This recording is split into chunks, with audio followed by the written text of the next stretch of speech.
Tapi pada timing tertentu nekat itu perlu.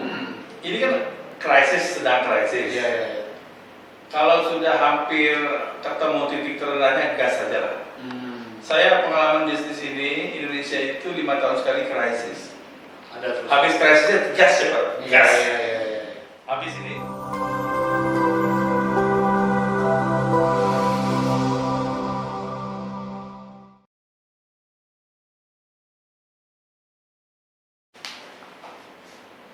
Assalamualaikum warahmatullahi wabarakatuh. Alhamdulillah teman-teman semua dari Sabang sampai Merauke, dari Malaysia hingga Andalusia. Hari ini saya silaturahim ke rumah seorang pengusaha muslim, seorang pengusaha sukses yang juga ada rumah tahfiz cantik menghafal Al-Quran. Sudah 8 tahun Pak ya? 8 tahun. Sudah 8 tahun, saya dapat laporannya setiap tahun ada berapa hafal Quran. Kadang diundang juga, mereka membahasakan luar biasa. Nah, di balik para penghafal Al-Quran, ternyata ada seorang pengusaha yang luar biasa menggunakan hartanya dalam rangka mengajak anak-anak muda, anak-anak kecil untuk menghafal Al-Quran. Oke, kita perkenalkan beliau Pak Anton Juliandi. Selamat siang Pak Anton. Assalamualaikum warahmatullahi wabarakatuh. Ya, waalaikumsalam. Boleh dijelaskan Pak, jadi teman-teman khususnya para pemuda ini sekarang kan banyak pengangguran, kemudian kondisi seperti ini. Nah, bisa nggak cerita dulu dari mana nih awalnya Pak Anton yang dari satu mobil loh sekarang memiliki 300 mobil. Nah, dari mana mulai itu Pak? Ya, mulainya tetap dari satu. Start satu dulu, kemudian kami direkturnya, kami karyawannya, kami manajernya, kami delivery servisnya. Jadi saya sendiri mengantarkan mobil ke Pertamina Hulu, itu BOP Pertamina Hulu, kemudian dia sewa harian, kemudian mingguan, kemudian bulanan, kemudian jadi tahunan. Ya, dalam rangka itu bertambah 1, 2, 3, 4 mobil itu, kemudian sampai dengan hari ini ya, kemudian permintaan di perminyakan makin naik. Akhirnya kami berkembang, bertumbuh sampai ke Pertamina Direk, sampai ke ada lagi perusahaan minyak baru SPR Langga, BUMD punya BUMD provinsi, kemudian Chevron, kontraktor Chevron, Menpan Chevron dan lain-lain. Jadi akhirnya dia bertumbuh sendiri gitu, ya, bertumbuh sendiri, kemudian sampai ke PLN dan lain-lain. Jadi kalau dilihat customer kami itu kayaknya sudah semua deh, sampai ke geothermal Sumatera ini kami udah pernah supply. Ya, kan geothermal ada di Sumatera, geothermal itu kan yang panas bumi itu ada di Kerinci, ada di Sorolangun, ada macam-macam, seluruh Sumatera ada. Kami pernah supply mobil di situ. Walaupun kita nggak pernah ketemu. Yang jelas nih yang saya tahu, setiap ada undangan usaha-usaha dari Jakarta, ya kan, usaha ini boleh bilang dipastikan sponsornya nih. Saya rental. Ya rental ya. Iya, terus beralih pula ke bengkel ya. Bengkel. Ada bengkel, sebut ke restoran, sebut ke kafe juga. Apa itu Pak strateginya gimana? Kalau bengkel kan memang kita butuh. Karena connect kali dengan kebutuhan rental mobil. Kemudian paling banyak memang di Riau ya, mobil kita juga di Riau, makanya kami buka bengkel di Riau, di Pekanbaru. Kemudian awalnya adalah mensupport kebutuhan kita di operasional rental mobil. Kemudian akhirnya dibuka untuk umum juga, bengkelnya untuk umum, untuk teman-teman dan lain-lain. Kemudian ya ekonomisnya buka bengkel itu jika paretonya, jika customer terbesarnya itu kalau untuk hitungan biayanya mungkin 50 unit per bulan itu bisa masuk ya. Makanya kalau mobil kami di Kalimantan nggak banyak ya, kami nggak buka bengkel. Ada mobil di Jakarta cuma beberapa biji saja nggak buka bengkel. Ini sudah di Pekanbaru, di beberapa kota pun kita ada supply mobil di Bank Riau Jakarta, kita ada supply mobil juga macam-macam ya. Sampai ke Lombok kami supply mobil kalian dan kemudian ada Gempa Bumi kemarin kan. Kalau dulu kuliah di Jogja Pak ya? Saya kuliah di Jogja di Universitas Islam Indonesia, Fakultas Ekonomi. S2-nya di UGM. Di manajemen keuangan. Jadi basic saya itu sebenarnya keuangan. S1-nya keuangan, S2 keuangan. Oke, jadi teman-teman yang UGM ya boleh nanti follow beliau. Nanti juga akan buat channel YouTube ya. Insya Allah belajar dari Ustaz. Oke, dan beliau memang aktif di masjid nih, aktif di masjid luar biasa. Ada masjid yang diurus, kemudian termasuk pondok tahfiz Al-Quran. Nah, apa beda Pak sebelum berbisnis ngurusin anak-anak menghafal Quran dan sesudah berbisnis ngurusin para menghafal Quran? Iya, dulu saya berbisnis ini hanya untuk saya saja gitu ya. Saya ada karyawan saja. Sekarang kita bisnis ini untuk dakwah, untuk orang banyak ya. Jadi motivasinya multiplier, jadi semangatnya bertambah-tambah gitu ya. Ini bukan untuk kita saja, itu untuk orang banyak gitu. Nah, jadi akhirnya kami tahun 2012 ketika rental mobil lagi bertumbuh itu, dulu kami beli mobil di 2010 sampai 2012 itu beli 120 jual 130 mobil. Itu sempat yang menikmati 3 tahun. Beli 120 kami jual 130 mobil. Kemudian setelah 2013-14 ke sini tidak bisa lagi beli 130 jual 130. Makin ke sini beli 150 jual 110. Begitu harganya. Karena persaingan makin tinggi. Jadi kan makin tinggi. Toyota nggak lagi, kami kebanyakan mobil Toyota. Jadi Toyota nggak lagi ya sendirian, banyak kompetitor. Akhirnya persaingan makin ketat, harga depresiasi makin turun. Nah itu. Jadi kami termotivasi berbisnis karena ini untuk keperluan orang banyak. Ya kan, buatlah rumah tapis satu, kemudian bertemu lagi dengan Ustadz Heri yang dari Bandung ya, lagi pesantren tapis Al-Quran sampai hari ini masih ada. Itu rata-rata kami mewisuda atau semaan Al-Quran itu untuk mereka 20 orang sampai 30 orang per tahun hafiz dari Pondok Quran Al-Muslimin. Yang tadinya yang belum kena COVID jadi kami mundur gitu ya, mundur untuk tasmihnya. Kemudian berjalan rumah tahfiz 8 tahun, Pondok Quran sudah sampai 7 tahun.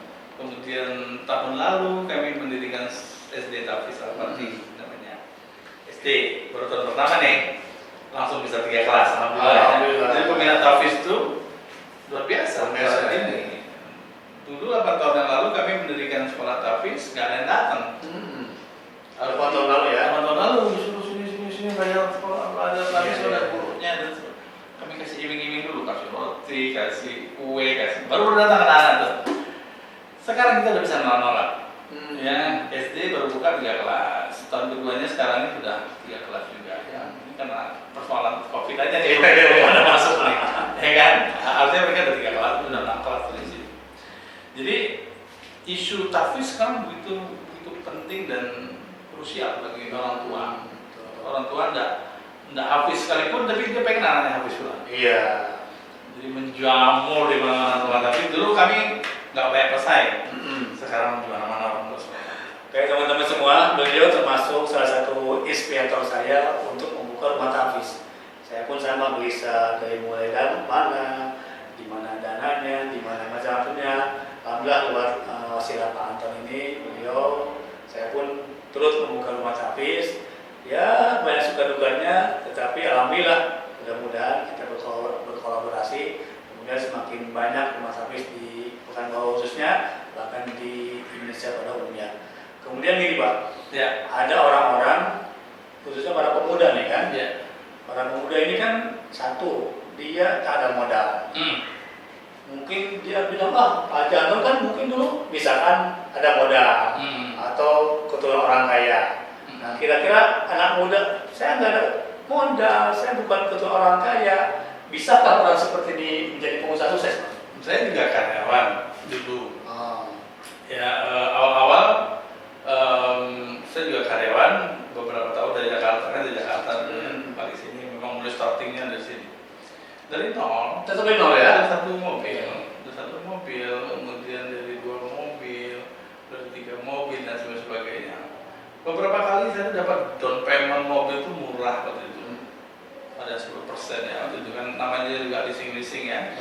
kami belum pikirkan syariah dan syariah. Ajar aja waktu itu ya kan, yang penting murah. 10% beberapa kali sudah dapat itu 10% DP. Nanti kita bisa membeli banyak mobil ketika itu. Nah, kemudian kan kita juga bisa sharing, bisa ngajak mertua, ngajak orang tua, ngajak kakak, ngajak semua kita sharing. Yang penting kita bisa menghitung portofolio berbaginya itu. Oke, jadi tolong ingat buat kawan-kawan, sebesar apapun bisnisnya, tetap mulainya dari nol dulu, ya kan? Kemudian 1, kemudian 2, kemudian 10, kemudian 20, kemudian 100, kemudian 300. Iya. Bagaimana mungkin bisa langsung usaha, sementara satu dia tidak bisa, Pak ya? Betul. Jadi dimulai. Nah, contoh juga kalau sekarang bisnisnya itu kan harus online nih. Anak saya baru tamat SLTA di MAN 1, dia sudah punya uang sekarang 25 juta dari menjual skincare online melalui Shopee kebanyakan. Nah, dan ada yang melalui IG dan sebagainya. Sambil kuliah atau terus kuliah? Dia baru masuk kuliah baru tahun ini nanti di Universitas. Alhamdulillah ketemu dapat di Universitas Negeri di Jakarta. Nah, IKIP dulu ya, IKIP di Jakarta itu. Itu belum berangkat kan nanti kan. Nah, jadi saya lihat dia mulai setahun yang lalu menjual merek tertentu di pabrik-pabrik Jawa Timur dan di Bandung ya. Itu bukan pabrik besar, itu pabrik biasa ya, rumahannya. Kemudian dia sebagai dropshipper, istilahnya broker toh. Iya. Barang orang yang dijualkan ya. Dapat komisi. Dia nggak cerita sama saya itu. Dia beli, dia pinjam atau apalah, orang percaya sama dia jualin. Beberapa bulan naiklah, katanya jadi reseller lah. Reseller. Kemudian berbagai merek, ada namanya macam-macam deh, saya nggak apa juga namanya. Kemudian naik dari distributor, sekarang jadi agent di beberapa merek. Gitu. Saya baru ikut-ikutan invest itu sejak dia jadi distributor. Saya lihat, kamu untungnya berapa sebulan? Waktu itu masih 3 juta, saya biarin aja. Untung bersini benar. Terus catatannya benar. Pembukuannya saya ajarin ya. Kalau istri saya kan juga bisa akuntansi kan. Kemudian setelah sekarang hari ini sudah 5 juta. Untung bersih ya, untung bersih 5 juta.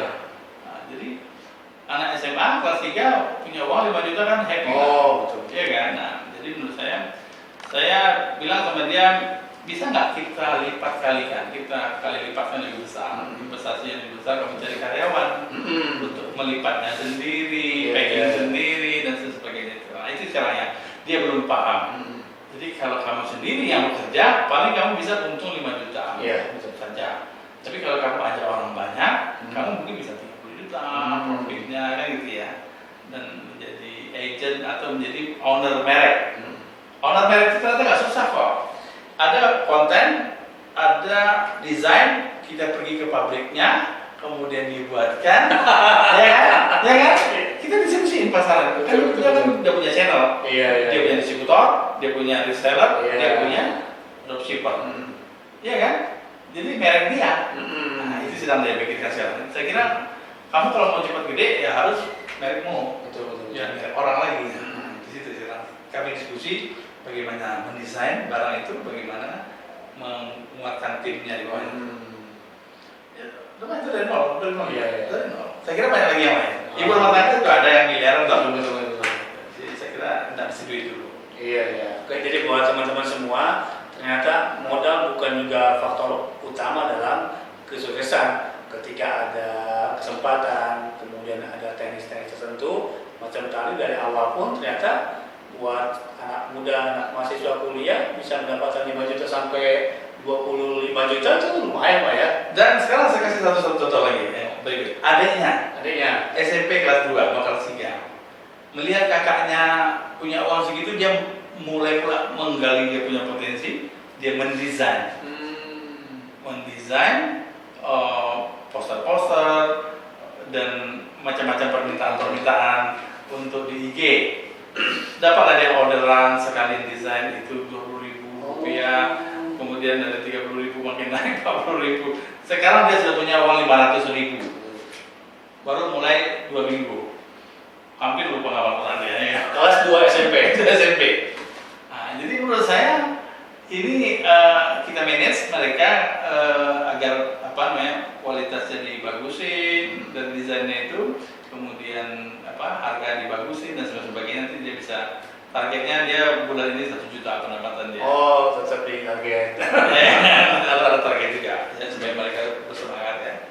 Nah, saya tetap ingatin ngapal Quran penting sekali, ini nomor 2. Ya kan, gitu. Saya waktu dia lupa. Ya, jadi luar biasa anak-anak beliau tetap selalu hafal Quran dan tetap bisa memulai bisnis dari nol. Dan luar biasanya tetap beliau sebagai mentornya. Ini mungkin teman-teman yang perlu tahu, karena kalau bisnis tak ada mentornya, tidak ada yang mengarahkan, akan nyasar pada gitu. Betul. Memang harus ada mentor di sini. Mentor saya adalah Pak Asrul Awaludin. Oh, ada ya. Om saya, dia yang mentorin soal keuangan. Ya, banyak sekali. Walaupun kami kuliah di S2 manajemen keuangan, tetapi banyak trik keuangan yang ada di sekolah. Pak Asrul itu yang mengajarin macam-macam trik. Ya. Kemudian mentor saya yang satu lagi adalah Syed Lukman. Syed Lukman ini adalah suaminya Bu Diana ya, dulu ya. Bu Diana yang Tabrani kan. Saya belajar keberanian dari beliau. Ya, dia juga nggak punya uang banyak juga, tapi punya rig waktu itu. Kemudian punya kapal tanker yang membawa minyak sawit ke luar negeri. Duitnya nggak banyak kok, tapi dia berani memulai sesuatu, kemudian komit kalau sudah memutuskan kita selesaikan. Nah itu. Berani sama nekat beda di mana tuh Pak? Kalau berani ada perhitungan, kalau nekat ini tanpa perhitungan. Ada yang pakai perhitungan, ada tidak ya. Kebanyakan sih tidak ada. Tapi pada timing tertentu nekat itu perlu. Ini kan krisis, sedang krisis. Kalau sudah hampir ketemu titik terendahnya, gas saja lah. Saya pengalaman bisnis ini, Indonesia itu 5 tahun sekali krisis. Habis krisisnya gas cepat. Gas. Habis ini, kalau bisa kalau kita tahu ada peluang mau naik, grafiknya itu gas aja deh. Kalau saya sekarang gas, kalau hari ini saya gas. Jangan tunggu dia paling terendah baru kita mulai. Orang lain yang mulai, sama saya. Jadi sebelum orang mulai kita mulai duluan. Jadi kesempatan hari ini untuk menjadi konglomerat baru, pemain bisnis besar baru hari ini. Oh, malah masih ada? Iya. Karena semua konglomerat hari ini tumbang, jatuh. Ya, ditambah aja PSBB 5 kali lagi atau 4 bulan lagi mereka udah. Jadi menurut saya pemain baru akan berganti dalam beberapa tahun ke depan. Wah, menarik nih Masya Allah. Ternyata teman-teman ada peluang jadi konglomerat ya? Iya. Harus ketika di krisis ini. Iya, jangan tunggu dia paling rendah. Kita harus gas saja. Pemain akan berganti. Yang jelas kita sudah lihat beberapa konglomerat pada berjatuhan. Ramayana tumbang, Matahari tumbang, dan lain-lain. McDonald apa ya? McDonald dan Hook. Film, movie tumbang juga. Kemudian Airi menyatakan hari terakhir. Airi Room. Hari terakhir yang tempat pemesanan kayak tiket.com. Hari terakhir. Tiket.com udah sangat susah sekarang. Nah, artinya ini adalah it's time to do business dengan cepat. Asal tahu jalannya, tahu mappingnya, jadi. Makanya berpikirlah keras saat ini. Mana jalanmu, roadmapnya, kencangin di situ. Jadi. Dan soalnya omong teman-teman muda Muslim, pengusaha muda Muslim ya harus hari ini starting. Harus segera. Memang susah, cash flow berdarah-darah barangkali untuk sementara waktu, tapi nggak apa-apa, kita harus mendahului orang lain. Oke, luar biasa ya. Saya pun dapat pencerahan, dapat inspirasi. Kirain orang sedang santai, sedang slow, sedang seperti ini menyerah saja. Ternyata masih banyak peluang-peluang bisnis, bahkan bisa dinyatakan sekarang nih ada peluang-peluang yang ada jalan lumayan gas lagi katanya. Digas terus. Dan biasanya setelah krisis nggak ada krisis lagi 5 tahun. Hajar. Nah, jadi gas tanpa rem pun menjadi nih. Habis krisisnya gas tanpa rem jadi. Jadi saya lihat ya 2098 krisis, kemudian 2008 krisis juga, 2013 krisis, tapi nggak begitu lincah ya. 2013 ini sekarang 2020. Jadi antara 5-7 tahun krisis Indonesia. Karena ini konsekuensi dari kita menggunakan sistem terbuka, ekonomi free fight liberalism ya begini. Semua orang pengaruhi gitu, semua negara pengaruhi gitu. Kalau untuk para UKM Pak, apakah mereka tergolong yang kena krisis atau justru peluang besar buat para UKM ini? Karena beliau ini membidangi juga ada Hamdallah Ahmad ya, kemudian teman-teman di BPM Bangkit Pengusaha Muslim kan. Nah, kira-kira kalau mereka yang sekarang sedang galau, sedang sedih dengan keadaan seperti ini, apa nasihat dari Pak Janson supaya yuk walaupun UKM bisa loh Anda bangkit gitu. Mereka kan masih bisa hidup sebetulnya. Untuk menghidupi mereka masih jalan. Mereka jual, antara kita kan jualan terus. Saya beli madu ke mereka juga. Kita beli parfum ke Jawa juga. Jadi peer to peer justru sedang diuji untuk kesetiaan sama konsolidasi ekonominya di situ. Kita beli parfum ke kawan-kawan dan sebagainya. Jadi mereka bisa hidup kok. Mereka bisa hidup tapi mereka harus cari jalan untuk bisa speed up. Ya kan? Nah itu. Dan UKM hari ini ada kabar gembira kan, ada Santara, Bursa Efek Middle Lower Business. Yang Madigo kan? Madigo. Itu kan sudah ribuan yang listed di situ. Rencana Asia juga mau listed di situ. Ya kan, mencari modal di situ untuk untuk mengembangkan usaha. Jadi UKM akan menjadi besar, saya kira ya. Apalagi kita ada di middle bisnis ya di Indonesia. Nah kebetulan kan Indonesia ini agak terpukul saat ini karena 97 kata Pak Sandi Uno, 97% itu memang usaha middle lower, UMKM. Jadi memang agak sesak nafas nih sekarang nih. Tetapi yang 3% konglomeraat itu pun 3 bulan lagi sudah sesak nafas sama gitu ya. Sekarang mana nafas yang paling panjang? Iya kan? Saya kira itu terjadi di semua negara kan. Oke teman-teman semua, luar biasa, tidak terasa hampir setengah jam kita ngomong santai di sini. Nanti boleh mampir ke Jalan Subrata, Jalan Suwarta. Ini logonya Active Creative Responsive. Saya tanya juga Pak, singkatan apa ACR ini Pak? ACR itu kan dulu Anton Citra Riau, dan menjadi merek saja. Jadi merek aja sekarang, nggak lagi kepanjangan. Sudah ada aset di medsos di Pebble ya? Ada semua IG ada semua ada. Nanti silakan hubungi teman-teman semua yang perlu rental mobil, kemudian bengkel dan sebagainya, bisa hubungi Pak Janton. Kemudian pesan terakhir Pak, pesan terakhir khusus buat anak-anak muda nih. Anak-anak muda yang kadang-kadang dia mau hijrah, kemudian udahlah saya mau di masjid aja, saya mau soleh saja, saya mau usaha dagang lah, mau usaha bisnis. Nah mungkin ini ada sedikit nazar dari Bapak supaya dia tidak meninggalkan. Kalau memang ada peluang bisnis, ada peluang dagang, yuk berangkatlah ke sana gitu Pak. Ya sesuai pesan Rasul kan, 9 dari 10 pintu rezeki itu adalah di bisnis, di perdagangan. Nah kalau kita lihat sama Rasul itu memang saya dapat kabar lagi itu dari YouTube juga. Ternyata Abdurrahman bin Auf meninggalkan 3.000 triliun. 3.000 triliun ya. Saya kira hanya berapa triliun? Kan 3.000 triliun dia meninggal. Setengah hutan Indonesia. 3.000 triliun kalau diekuivalenkan dengan jumlah di dasar itu ya. 3.000 triliun dan dia orang soleh juga. Dan dijamin surga. Dijamin surga juga. Utsman bin Affan juga triliun juga. Abu Bakar kan triliun juga meninggalnya. Apalagi Umar bin Khattab. Jadi mereka pengusaha dulu baru jadi aktivis agama gitu. Jadi ustaz atau menjadi ahli dakwah ya. Jadi harus punya kekuatan ekonomi dulu mereka bisa dakwah, bisa ini gitu. Jadi saya kira sebelum apa namanya kita harus dua-duanya pegang lah, dunia akhirat ya, dunia akhirat. Contoh kita kan Rasul juga konglomerat, cuma dia memilih hidup sederhana.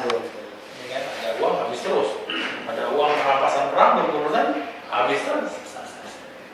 Gitu. Oke, terima kasih Pak Janton. Jadi buat teman-teman semua luar biasa dapat pencerahan, dapat statement-statement yang kalau kita dengar secara sesama bisa menjadi acuan kehidupan ke depan, termasuk mungkin solusi buat teman-teman para pemuda untuk bangkit di era pandemi seperti sekarang. Oke, terima kasih. Jangan lupa klik like dan subscribe di YouTube channel ini. Semoga sentuhan Anda di tombol loncengnya juga bisa menjadi ladang amal jariah nanti di dalam kiamat. Terima kasih Pak Jamal. Kita akan diskusi di tempat berikutnya. Silakan komen di kolom komentar. Kalau ada yang ditanyakan, kita akan jawab di sesi berikutnya. Terima kasih. Assalamualaikum warahmatullahi wabarakatuh. Waalaikumsalam warahmatullahi wabarakatuh.